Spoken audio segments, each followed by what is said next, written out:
성경은 누구를 말하고 있느냐? 예수를 말하고 있다. 요한복음 한번 5장 볼까? 요한복음 5장 36절.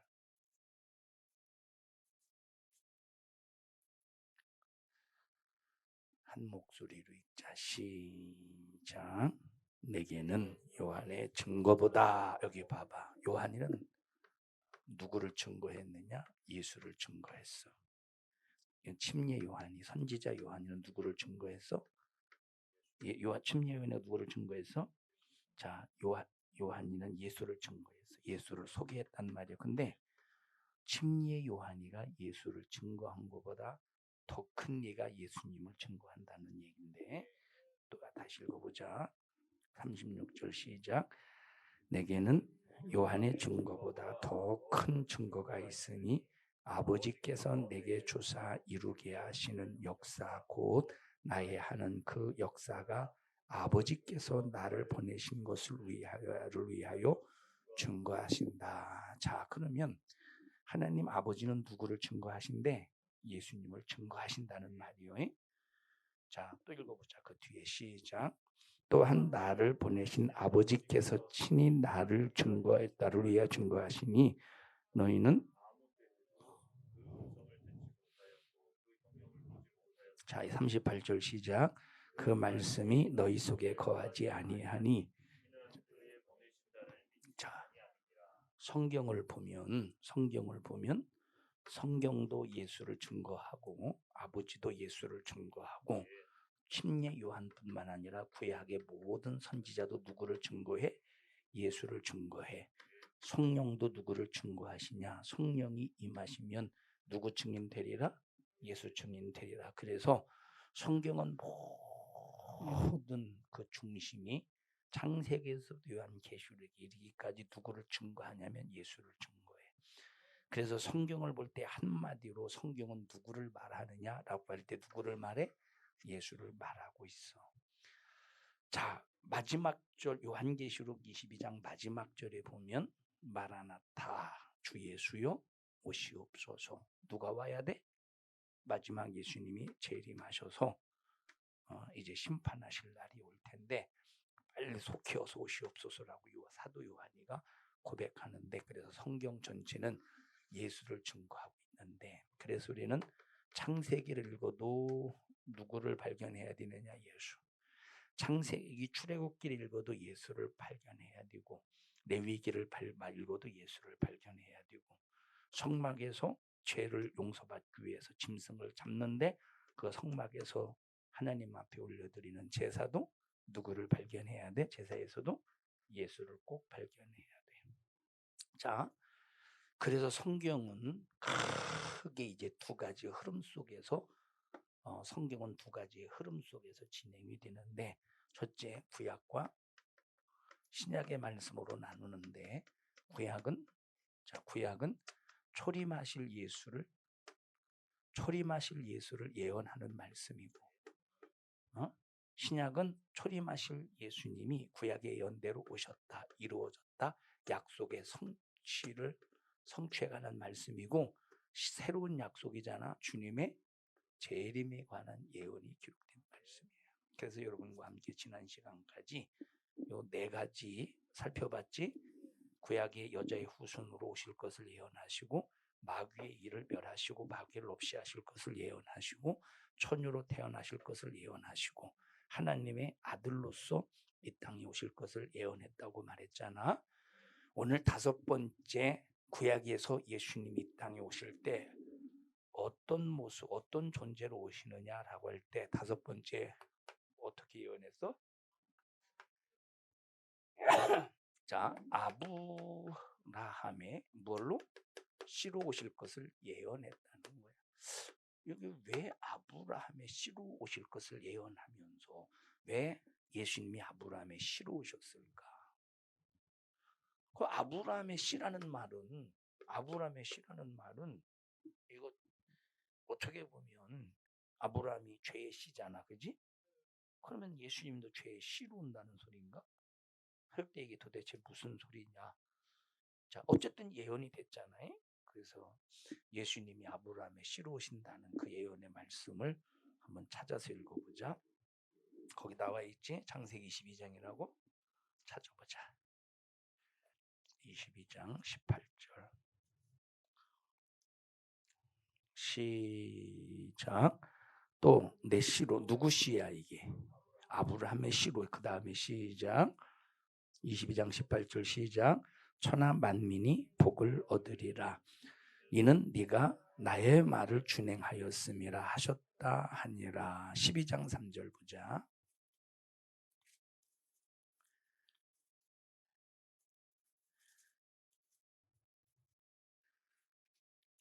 시작.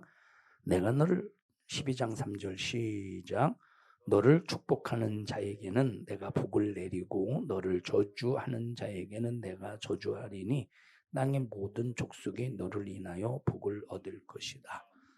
자, 아브라함의 씨로 오신다는 말은 자, 여러 가지 의미가 있는데 그 중에 하나 아브라함의 씨로 온다는 이 말의 의미는 자, 이거는 사람의 씨를 말하는 게 아니라 믿음의 씨를 말하는 거예요. 믿음의 씨. 자, 그래서 이게 바로 뭐냐? 복의 근원이라는 말이야. 복의 뿌리, 복의 시작점.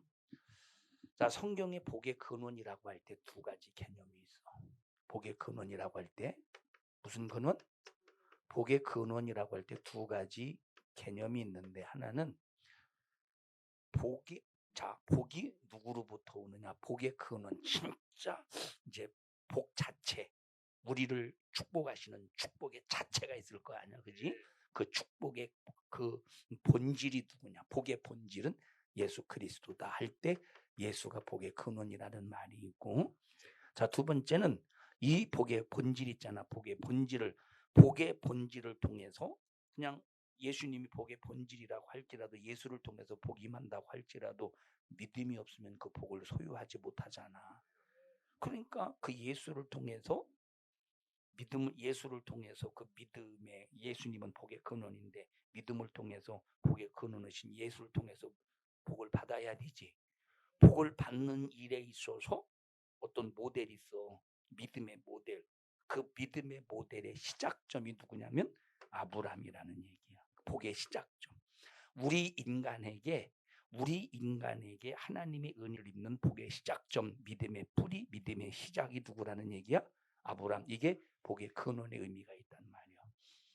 그래서 여기서 아브라함의 씨를 통해서 누가 오신다고? 예수님이 오실 것을 예언했는데 그래서 예수님이 오시는 시작점이 아브라함이라는 소리야. 예수님 이 땅에 오시는 시작점이 누구야? 아브라함이라는 소리야. 그래서 자, 아브라함 이전에 노아도 노아 예수 믿었어 안 믿었어? 믿었지. 장차 오실 예수를 믿었단 말이에요. 아브라함 이전에 노아도 예수를 믿었고 저 300년 동안 동행했던 에녹도 예수님을 믿었고 아담도 예수님을 믿었어. 그런데 장차 오실 예수님을 믿은 거지. 자, 그런데 아담도 에녹도 그렇게 하나님과 300년 동안 동행하고 죽음을 보지 않았던 에녹도 그리고 또 노아도 당대에 의로웠던 노아도 복의 근원이 되지 않아서 그들의 믿음을 통해서 예수님이 오시는 족보의 길을 연 것이 아니라 그들의 믿음의 시작점을 통해서 예수님이 오시는 족보의 길을 시작한 것이 아니라 누구를 통해서? 아브라함을 통해서. 그래서 아브라함은 예수님 이 땅에 하나님께서 약속을 구체적으로 하셔서 예수님 이 땅에 오시는 복의 근원의 출발점, 시작점이라는 의미 속에서 아브라함의 씨라는 거야. 아브라함의 씨.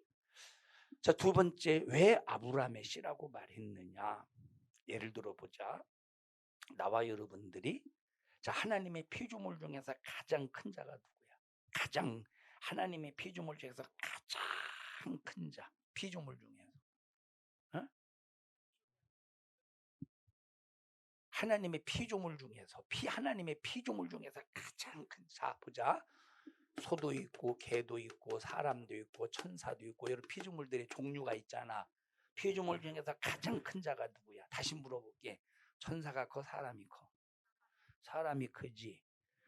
자, 그러면 우리 인간의 죄를 해결하려면 조건이 있어. 첫째, 뭐가 없어야 돼? 죄가 없어야. 내 인간의 죄를 해결하려면 첫째, 죄가 없는 자가 죄를 대신해서 피 흘려 죽으실 수 있어. 죄값을 갚을 수 있는 거예요. 두 번째, 그러면 보자. 이 세상에 천사 죄 없지. 타락한 천사 말고. 그러면 천사도 죄가 없으니까 우리의 죄를 대신할 수 있을까? 아니요. 왜 아니냐? 인간보다 커야 돼. 예를 들어 보자. 만약에 기주가 이제 목사님의 돈을 1,000만 원 줬다고 해보자. 1,000만 원. 근데 붙잡혀서 들켰어. 그리고 미안하다고 500만 원으로 갚았어. 갚아지는 거야? 얼마를 갚아야 돼? 1,000만 원보다 큰 것으로 갚아야 돼. 위자료까지 갚아야 돼. 난 반드시 위자료 받아낼 거요. 자, 1,000만 원보다 큰 것으로 갚아야 되잖아. 이와 똑같이 인간이 죄를 보면서 죄값을 갚을 때는 인간보다 큰 값으로 죄값은 사망이지. 인간보다 큰 자가 대신 죽어야 그 죄값을 대신 갚을 수 있는 거야. 그러면 천사가 죄가 없지만 죄값을 갚을 수 있나? 왜 없지? 주희야, 왜 없어? 왜 없어? 사람보다 크지 않기 때문에. 에? 그럼 사람보다 큰 분은 하나님밖에 없어. 누구밖에 없어? 하나님밖에 없단 말이야. 자, 그런데 하나님이 죽을 수 있어 없어? 하나님은 죽을 수 없어. 영이시기 때문에 하나님은 죽을 수 없어. 하나님은 말씀이기 때문에 죽을 수가 없어. 그래서 죽으실 수 있는 조건이 뭐냐면 인간과 같은 뭘 가지셔야 되느냐? 육체를 가지셔야 돼. 그래서 말씀이 뭐가 되셨대? 말씀이 육신이 되어서 이 땅에 오셨다는 거야. 말씀이 육신이 되었어. 자, 그런데 봐봐. 인간이, 다시 말하면 내 죄를 대신 갚아줄 수 있는 자가 누구냐면 참 사람이 갚아줘야 돼. 참 사람이라는 말은 진짜 사람이면서 죄가 없어야 돼. 에? 그럼 이 세상에 참 사람 중에, 진짜 사람 중에 죄가 없는 사람이 없잖아. 그지? 누구밖에 없느냐? 참 하나님밖에 없어. 그래서 예수님이 이 땅에 오실 때, 참 하나님이 어떤 분이시? 어떤 분이? 참 하나님이 참 사람으로 이 땅에 오셨어. 누구로 오셨어? 참 사람으로 오셨어. 참 하나님이 누구로 오셨어? 참이라는 말은 진짜라는 말이야. 참 하나님이 누구로 오셨어? 참 사람으로 오신 거야. 그러면 참 사람이 왔을 때는 뭘 가져야 되느냐? 만약에 보자. 어느 날 갑자기 하늘에서 뚝 떨어졌어. 그럼 참 사람일까? 참 사람이 아니야. 참 사람이 되려면 반드시 역사성을 가져야 돼. 뭘 가져야 돼? 반드시 역사성을 가져야 돼. 너 역사 있어 없어? 네가 태어나기 이전에 역사 있어 없어? 네가 태어나기 이전에 너를 위한 역사 있어 없어? 있지. 네 아버지가 역사고 아버지가 역사고 아버지가 역사인 거야. 주희야, 너 태어나기 전에 네 역사 있어 없어? 어? 어? 없어? 있어? 너 태어나기 전에 네 역사 있어 없어? 있어? 없어? 태어나기 전에 네 역사 있어. 왜 있느냐? 아직 그 역사는 네 역사는 아니지만 아버지가 있기 때문에 네가 있고, 네 아버지가 있기 때문에 네가 있는 거 아니야. 그걸 뭐라고 그래? 그것을 역사성이라고 말하는. 그걸 뭐라고 말해? 그걸 역사성이라고 말해. 역사성이 있기 때문에 우리는 사람이야. 만약 역사성이 없어 봐. 사람의 역사를 가지고 있기 때문에 사람이 역사지. 만약에 네가 돼지의 역사를 가지고 있어 봐. 돼지잖아. 그래서 우리의 죄를 대신할 예수님이 뭘 가지고 오셔야 돼? 역사성 안에서 이 땅에 오셔야 되는 거야. 역사성 안에서 이 땅에 오셔야 되는데, 우리 인간의 역사성은 누구로부터 시작했느냐면 아담으로부터 역사가 시작이 돼. 우리의 역사는 누구부터 시작돼? 아담으로부터 역사가 시작이 되는 거야. 근데 예수님의 역사는 누구로부터 시작되느냐? 아브라함부터 역사가 시작이 되는 거야. 그래서 마태복음 1장에 마태가 예수님의 역사성을 기록할 때 족보 속에서 가장 누구부터 기록했느냐? 아브라함과 다윗의 자손 예수 그리스도의 세계니라. 이건 예수님의 역사성을 말하는 거야. 읽어봐. 마태복음 1장 1절. 니들은 이 녀석아 신학교에서도 배울 수 없는 걸 배우고 있는데 이해하냐?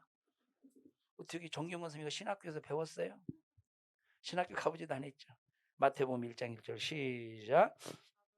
아브라함과 다윗의 자손 예수 그리스도의 세계다. 이게 뭐라는 거예요? 아브라함과 다윗의 자손 예수 그리스도의 세계라는 말은 아브라함부터 예수 그리스도가 오시는 쭉 족보에 뭘 말해줘?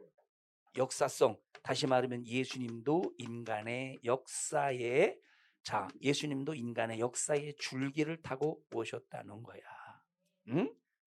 근데 요 씨는 겉으로 볼 때는 아브라함의 씨 같아. 이 씨는 겉으로 볼 때 이삭의 씨 같아. 겉으로 볼 때 야곱의 씨 같아. 겉으로 볼 때 마리아의 남편 요셉의 씨 같아. 그런데 이 씨는, 이 아브라함의 이 씨는 아브라함의 육체의 씨가 아니라 믿음의 씨란 말이요. 생명의 씨란 말이야. 그래서 창세기 18장 읽어보자. 창세기 18장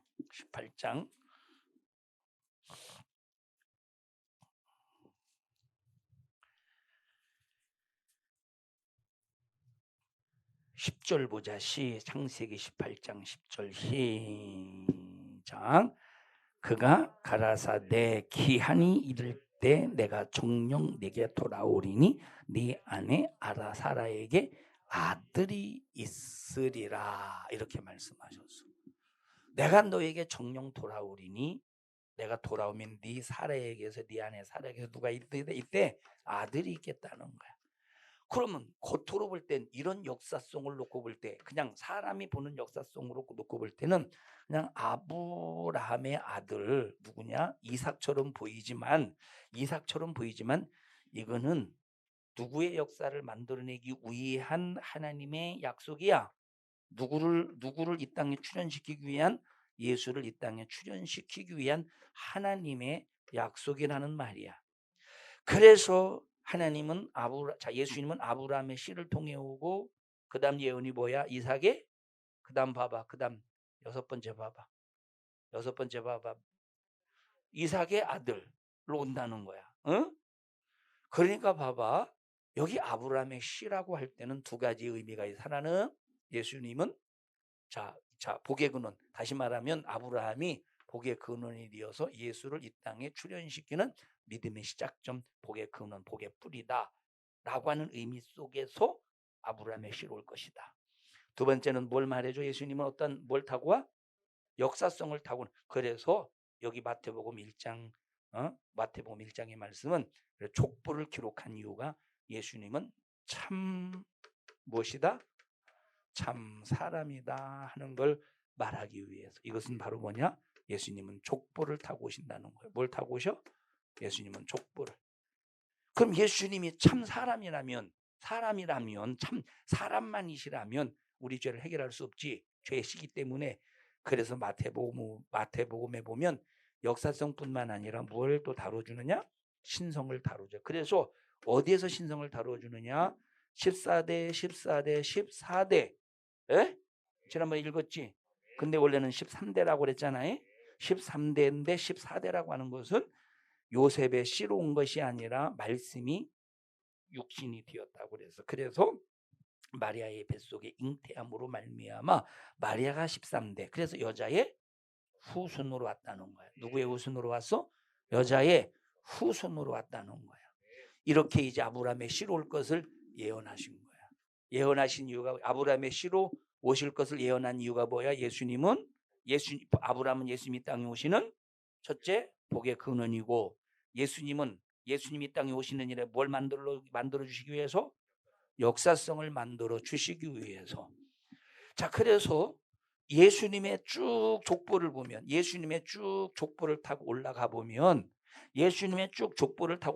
누가 나와? 중간에 다윗이 나오고, 그 다음에 시작에 누가 나와?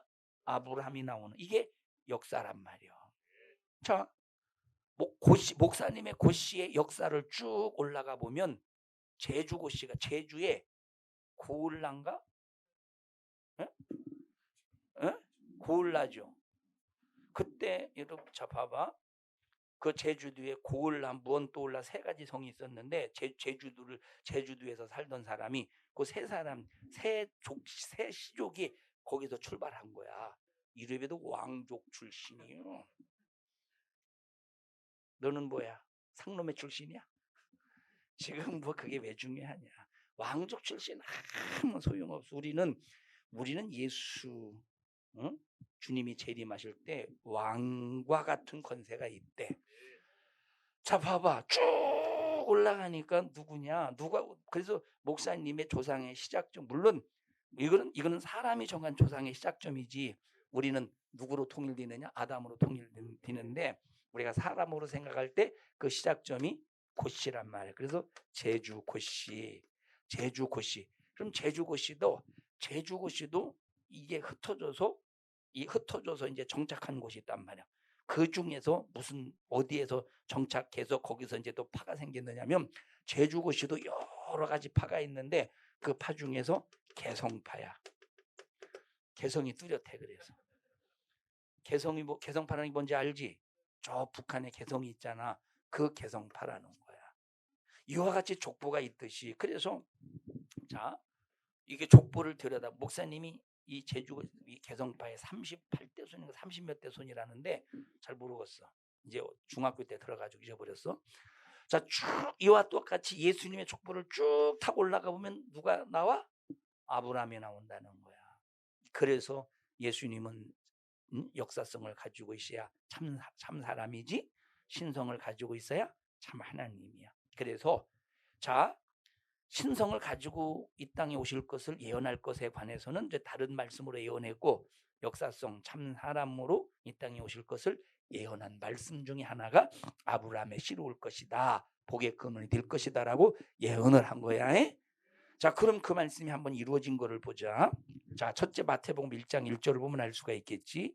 아까 읽었지? 또 한번 읽어보자.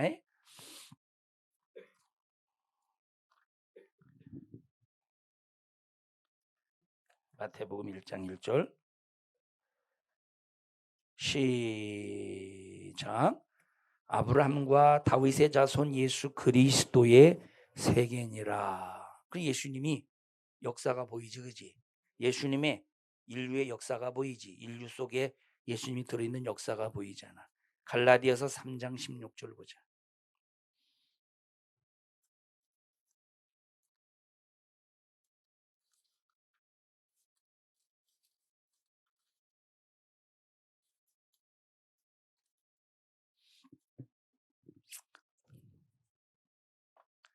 시작.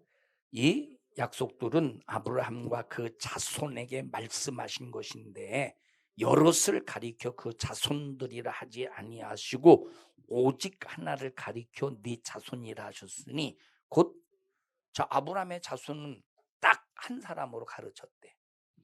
이 말은 다시 말하면 자 아브라함의 자손은 딱 한 사람이다 라고 하는 것은 자 보자. 아브라함의 자식이 여러 자식이 있지만 자, 그 대표적인 자식이 이스마엘과 이삭이 있잖아.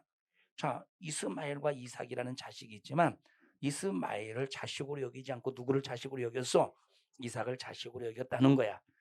자, 이삭에게 두 아들이 있지. 누구냐? 기주야. 이러지 말고. 이삭의 아들. 주야, 이삭의 아들이 누구야? 이삭의 아들이 누군지 몰라? 쌍둥이 생각해봐. 쌍둥이. 야곱하고 자 에서하고 야곱이 있단 말이야. 야곱이. 그런데 이삭의 아들로 일컬음을 받은 자는 누구야? 야곱이란 말이야. 야곱에 쭉 12아들이 있어. 12아들이 있는데 자 큰 놈, 큰 놈이 있고 또 야곱이 가장 사랑했던 것이 루벤이야. 아니 베냐민이야. 베냐민. 자 요셉이야. 요셉. 가장 사랑했던 게 요셉이고 요셉이 없어졌을 때 요셉을 대신해서 베냐민을 또 품속에 품고 키웠잖아. 자기 12아들 수많은 아들이 있었는데 이 야곱의 네 번째 아들이 유다란 말이요. 그 유다가 아들이죠. 하나만 그 아들이라는 거예요. 이렇게 하나만 쭉 아들인데 14대 딱 그 시점에 왔을 때 그 아들이 누구야? 예수 그리스도만이 아들 하나로 인정해 준다는 거야. 여러 아들이 있지만 예수를 하나로 인정해 준다는 거야. 왜냐? 누구의 씨로 오는? 아브라함의 씨로 오는, 이건 믿음의 씨야. 복의 근원의 씨를 말하는 거야. 복의 근원의 씨, 믿음의 씨, 역사성을 이루는 그 씨는 하나만 인정해 주는데 그분이 예수라는 소리야. 약속이 이루어진 거야. 자, 또 읽어보자. 갈라디아서 3장 8절.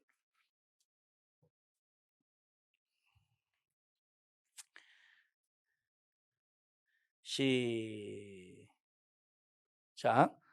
또 하나님이 이방을 믿음으로 말미암아 의로 정하실 것을 성경이 미리 알고 먼저 아브라함에게 복음을 전하되 이는 모든 이방이 너를 인하여 복의 근원이라는 말이요.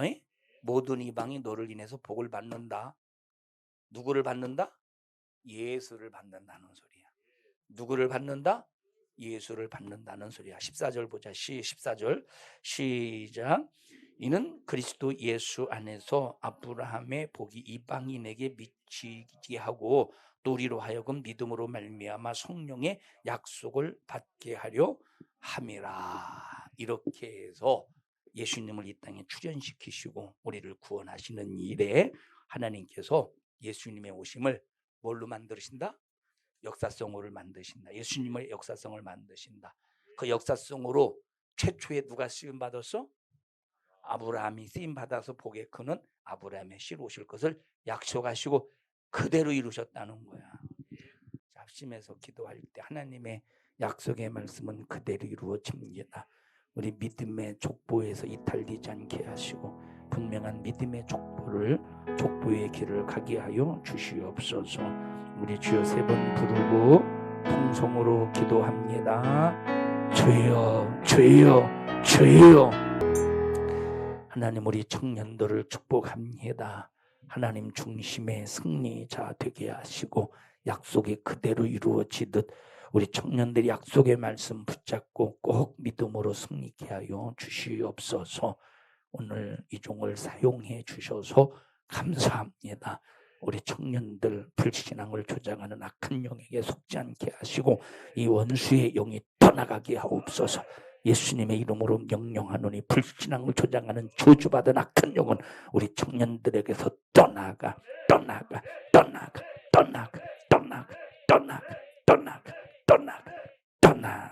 우리 청년들을 축복합니다. 이 종을 사용해 주셔서 감사합니다.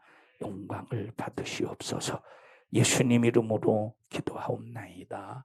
아멘. 하나님 앞에 박수로 영광을 올려드립니다.